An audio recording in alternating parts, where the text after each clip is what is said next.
نازاں ہے شوق زندگی پہ تیری فرش و عرش، نسبت ویسی ہے آغاز عطا ہے۔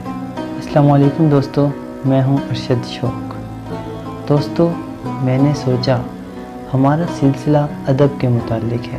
ہمارے سلسلے میں کسی نے اگر مراتب، کسی نے اگر قربت حاصل کی ہے تو ادب کی بنا پر حاصل کی ہے۔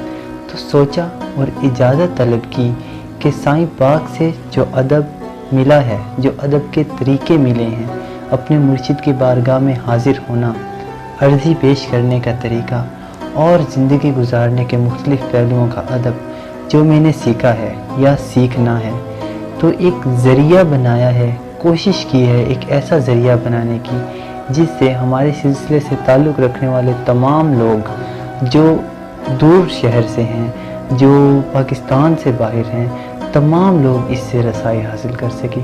تو یہ جو ایک سلسلہ یوٹیوب چینل کے ذریعے بنایا ہے، یہ اسی ادب کو سیکھنے اور سکھانے کے طریقے سے ہے، ساتھ لنک ہے۔ تو اس کی رہنمائی سے جیسے ہم سائیں پاک سے حاصل کرتے رہیں گے، آپ تک پہنچاتے رہیں گے۔ اس میں ہم مختلف طریقہ کار اپنائیں گے، ہم سائیں پاک سے مسائل حاصل کریں گے، ان کی ریکارڈنگ چلایا کریں گے، ہم خواجہ شیر محمد سائیں کی زندگی کے واقعات، آپ کی کرامات، آپ کے جو غلام ہیں ان سے حاصل کریں گے اور وہ آپ تک پہنچائیں گے۔ دوستو، آج کے پروگرام میں ایک چھوٹی سی بات آپ کے سامنے پیش کرنا چاہوں گا۔ میں نے بعض اوقات یہ دیکھا ہے کہ جب محفل یا پروگرام ہو رہے ہوتے ہیں تو ہم اپنی طرف سے نذرانہ عقیدت پیش کرنے کے لیے ویل پیش کرتے ہیں۔ سائیں پاک سٹیج پر تشریف فرما ہوتے ہیں، ہم اپنی طرف سے ادب کرتے ہیں، کوشش کرتے ہیں کہ ویل آپ کے ہاتھ مبارک میں پیش کی جائے۔ ہماری طرف سے یہ ایک ادب کا تقاضا ہے، لیکن دوستو، میں آپ سے یہ ریکویسٹ کروں گا کہ جو ویل آپ نے پیش کرنی ہو، آئیں ادب سے، خاموشی سے اس جگہ پر پیش کریں اور واپس چلے جائیں۔ جب آپ سائیں پاک کی خدمت میں پیش کرتے ہیں تو بہت سارے ایسے لوگ ہوتے ہیں جس کی یہی خواہش ہوتی ہے، تو یہ ایک بگاڑ کا، محفل کے اندر ایک بگاڑ کا باعث بن سکتا ہے۔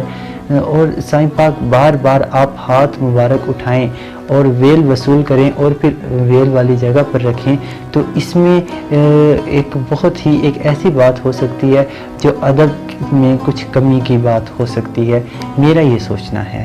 تو میں گزارش آپ سے یہ کروں گا، ایک میری یہ گزارش ہے کہ آئندہ جب بھی ایسا کوئی پروگرام ہو تو کوشش کیا کریں ویل کو آرام سے ویل والی جگہ پر پہنچا دیا کریں۔